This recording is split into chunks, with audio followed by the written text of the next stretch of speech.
Hello अस्सलाम वालेकुम, welcome back to another video. इस वीडियो के अंदर हम लेटर ओ से रिलेटेड जो पीएसएक्स के जार्गन्स हैं उन पे नज़र डालेंगे और again and I am hoping कि प्रीवियस वीडियोस में जितने भी जार्गन्स हैं उनके ऊपर जो मैंने आप लोग को एक्सप्लेनेशन दी आप लोग को वो समझ में आ गई होंगी। अ, अभी अगर हम बात करें तो हमारे पास ओ से रिलेटेड भी अगेन कुछ टर्मिनोलॉजीज ऐसी होती हैं जो कि हमारे पास रेगुलर मार्केट में यूज नहीं होती। जो होती है उनको हम यहाँ पे डिस्कस कर लेते हैं। सबसे पहले बात करें, हमारे मार्केट में दो तरीके के जो हैं वो शेयर्स की खरीदो फरोख्त की जो है वो कैटेगरीज बेसिकली बनाई गई। एक कैटेगरी है रेगुलर मार्केट की, जिसके अंदर हम 500 से कम जो है वो शेयर्स नहीं खरीद सकते। 500 से ज़्यादा शेयर्स खरीदना लाजमी होता है और रेगुलर मार्केट के अंदर जो है वो मैं और आप जो है वो डेली बेसिस पे बाइंग एंड सेलिंग करते हैं। वो एक मार्केट ऐसी कहलाती है जिसके अंदर ज़्यादा वॉल्यूम जनरेट होती है। उसी के अगेंस्ट जो छोटे-छोटे इन्वेस्टर्स होते हैं जो 500 शेयर्स अफोर्ड नहीं कर सकते, तो उनके लिए स्टॉक मार्केट ने ऑड लॉट मार्केट बेसिकली एक बनाई हुई है, व्हिच मीन्स के एक क्वांटिटी लाइक एक यूनिट भी आप उस स्टॉक का खरीद सकते हैं। तो वो ऑड लॉट मार्केट के अंदर जाके आप उस कंपनी का, जिस कंपनी के ऑड लॉट शेयर्स उसमें अवेलेबल हैं, वहाँ पे आप उस कंपनी का 1 शेयर भी बाय करना चाहें, 2 शेयर बाय करना चाहें, 3 शेयर बाय करना चाहें, कोई रिस्ट्रिक्शन वहाँ पे नहीं है। लेकिन ये याद रखें कि ऑड लॉट मार्केट के अंदर रेगुलर बेसिस पे, डेली बेसिस पे जो वॉल्यूम का इन्फ्लक्स है और जो प्राइस रेंजेस हैं, वो एक से नहीं रहते। आस्किंग प्राइस व्हिच मीन्स कि बायर्स की खरीदने की प्राइस की जो डिमांड है, वो कुछ और होगी। सेलर्स की बाइंग जो सेलिंग डिमांड है, वो कुछ और होगी। तो उसके अंदर तकरीबन 2 से 3 रुपए, 1 से डेढ़ रुपए, 2 रुपए का गैप अमूमन नज़र आता है। ये मैं छोटे छोटे स्टॉक्स की बात कर रहा हूँ। बड़े स्टॉक्स होते हैं, तो उनमें तकरीबन 4 से 5 रुपए का गैप नज़र आता है बायर्स की आस्किंग प्राइस में और सेलर्स की ऑफर प्राइस में। तो ये एक फ़र्क होता है। तो इस वजह से ऑड लॉट मार्केट उन इन्वेस्टर्स के लिए कामयाब है जो कि रेगुलर मार्केट में 500 शेयर्स नहीं खरीद सकते बिकॉज़ ऑफ द फैक्ट कि उनके पास उतना कैपिटल नहीं होता। दैट बीइंग सेड, इसके अलावा मूविंग फॉरवर्ड अगर हम बात करें, ओएचएलसी बेसिकली क्या होता है, एक तरीके का चार्ट है या डिटेल हम रेगुलर बेसिस पे मार्केट की देखते हैं जो हमारे पास ओपन, हाई, लो की जो है वो हमें एंड क्लोजिंग की जो है वो हमें इंफॉर्मेशन देता है। और रोजाना के हिसाब से हमारे पास ये जो नंबर्स हैं ये चेंज होते हैं। इसके मैं बहुत सिंपल आपको एग्जांपल दूं। मार्केट में आज फॉर एग्जांपल जब ये ट्रेडिंग डे अगर हम यहाँ पे मार्केट का देखें तो एयरलाइन जो है वो 75 रुपीज़ पे ट्रेड कर रहा है। ओपन किस प्राइस पे हुआ था? आप यहाँ देख सकते हैं कि open, high, low and volume की तमाम डिटेल्स हमारे पास यहाँ पे अवेलेबल हैं।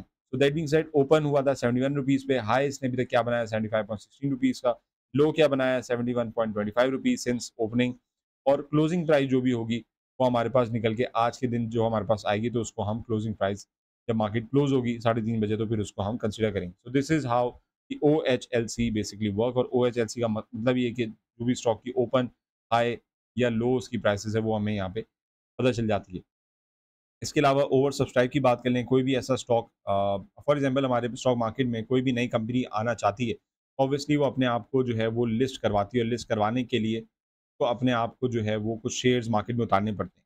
तो कुछ क्वांटिटी और होल्डिंग्स होती हैं, ओनरशिप की कुछ क्वांटिटी होती है जो कि वो मार्केट में आईपीओ के प्रोसेस के थ्रू उतारती है। लेकिन उससे ज़्यादा कैश की इन्वॉल्वमेंट आ जाना, उससे ज़्यादा इन्वेस्टर्स के इन्वेस्टमेंट आ जाना, एक लिमिटेड अमाउंट ऑफ, अगर हम मिलियंस की या बिलियंस की बात करें, तो वो शेयर्स की वैल्यूएशन अगर हमें निकल कर आ रही है और बहुत सारे लोग उसको सब्सक्राइब करने की कोशिश करें, तो वो शेयर ओवर सब्सक्राइब हो जाता है। व्हिच मीन्स कि बहुत सारे इन्वेस्टर जो उसको सब्सक्राइब करने की कोशिश करते हैं, जो बाइंग के अंदर करते हैं, तो उन लोगों को, उनमें से उन इन्वेस्टर्स को वो शेयर्स मिलते हैं जो प्रायोरिटी लिस्ट के अंदर आते हैं। फॉर एग्जांपल पहले 5000 वालों को शेयर्स मिल जाएँगे, फिर 1000 वालों को मिल जाएँगे, फिर 500 वालों को मिल जाएँगे और फिर 100 की लॉट साइज़ में जिसके पास रिमेनिंग अमाउंट बची है वो मिल जाएँगे। तो बहुत सारी कंपनीज़ ऐसी होती हैं जो अपने सर्टेन एक रेंज बेसिकली ऑफ़र करती हैं अपने शेयर्स की, लेकिन उससे ज़्यादा अगर इन्वेस्टर्स का ऑप्टिमिज़्म जागता है, उसके से ज़्यादा अगर वो उसके अंदर इन्वेस्टमेंट आती है, तो उसको हम ओवर सब्सक्राइब कहते हैं। व्हिच मीन्स कि कोई भी नया इश्यू होता है स्टॉक का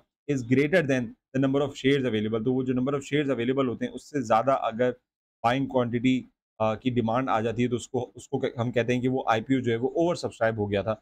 इसमें लेटेस्ट अगर हम बात कर लें तो हमारे पास ऑक्टोपस डिजिटल है, ने हाईएस्ट रिटर्न जो है 46% का सिंस इट्स लिस्टिंग हमें निकाल के दिया है। और ड्यूरिंग आईपीओ प्रोसेस भी अगर हम देखें तो हम देख सकते हैं कि बहुत सारे इन्वेस्टर्स ने ओवर सब्सक्राइब किए हैं बहुत सारे शेयर, और ये रेगुलर रिचुअल है जो मार्केट में आपको अमूमन सुनने को मिलता रहता होगा।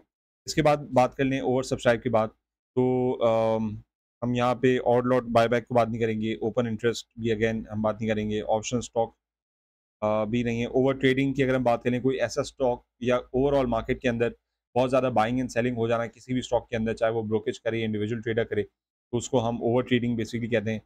ऑफरिंग डॉक्यूमेंट की बात करें अगेन, कोई भी ऐसा डॉक्यूमेंट ऑफर करते हैं कि वो एडवर्टाइजमेंट के लिए हो या कोई भी किसी भी चीज़ के इस्तेमाल के लिए हो, तो उसको हम ऑफरिंग डॉक्यूमेंट में खिलाते हैं। अगेन हम ब्रोकेजेस को अपने डॉक्यूमेंट्स वगैरह सबमिट कराते हैं, तो वो ऑफरिंग डॉक्यूमेंट होते हैं, विच मीन्स कि हम अपना अकाउंट उस ब्रोकेज में खुलवाना चाह रहे हैं, तो उसी हिसाब से हम अपने डॉक्यूमेंट्स वगैरह ऑफर करते हैं। ओपन मार्केट ऑपरेशन को नहीं पढ़ेंगे, ऑब्वियसली ये स्टेट बैंक के रिलेटेड हिसाब किताब है। Original issued discount, over valued stock की अगर हम बात कर लें, हमने अमूमन देखा है कि मार्केट के अंदर, मैंने आपको पहले भी ये चीज़ बताई है कि बहुत सारी दफ़ा ऐसा होता है कि मार्केट के अंदर जो बहुत सारे स्टॉक्स ऐसे होते हैं जो अपने सालाना बेसिस के हाई रेंज अचीव कर लेते हैं, तो वो हमारे पास ओवर वैल्यूड स्टॉक हो जाते हैं, विच मीन्स कि हमारे पास उन स्टॉक के अंदर जो प्राइसेस है वो काफ़ी सिग्निफिकेंटली इंक्रीज कर जाती है, और इसी वजह से उनको ओवर वैल्यूड स्टॉक कहते हैं, विच मीन्स 52 वीक्स हाई, साल का हाईएस्ट रेंज अगर फर्टिलाइजर में हम ईफर्ट की देखें तो वो 162 की बनती है, और अभी तकरीबन 162.75 पे फर्टिलाइजर खड़ा हुआ हमें नजर आ रहा है। ईफर्ट की अगर हम यहाँ बात करें, पाकिस्तान ऑयल फील्ड की बात करें, 460 की इसकी हाईएस्ट रेंज है, 459 पे खड़ा है, विच मीन्स कि ये इस वक्त अपने वैल्यूएशन पे एक ओवर वैल्यूएशन हमें यहाँ पे दिखा रहे हैं, और अपने हाईएस्ट रेंज पे जो है वो इस वक्त खड़े हुए नजर आ रहे हैं। ऑल्दो ये कोई नेगेटिव बात नहीं है कि कोई स्टॉक अगर ओवर वैल्यूड होता है या अपने हाईएस्ट रेंज अचीव कर लेता है, तो उसका ओवर वैल्यू होना लाजमी नहीं है। उसके पीछे अगेन फॉर्मूले वगैरह देख के देखा जाता है कि क्या उसकी जो इस वक्त वैल्यूएशन हमारे पास मार्केट में निकल कर आ रही है वो फेयर वैल्यू है या नहीं, उसकी कैलकुलेशन करना एक अलग हिसाब किताब है। दैट बीइंग सेड, उसके बाद हमारे पास और अभी इन तीनों में जो है वो कोई और ऐसा ऑप्शन नहीं है जिसको हम यहाँ पे डिस्कस करें। तो ओवरऑल रेगुलर मार्केट में अगर हम ट्रेडिंग के हवाले से देखा जाए, इन्वेस्टमेंट के हवाले से देखा जाए स्टॉक मार्केट में, तो ये कुछ जार्गन्स हैं ओ से रिलेटेड, जिनकी एक्सप्लेनेशन मैंने सोचा आप लोग को यहाँ पे दे दूँ। मिलते हैं इंशाल्लाह नेक्स्ट वीडियो में अपने नेक्स्ट लेटर पी के साथ। नेक्स्ट टाइम दिस मोहम्मद अबीर साइनिंग ऑफ, टेक केयर, अल्लाह हाफ़िज़।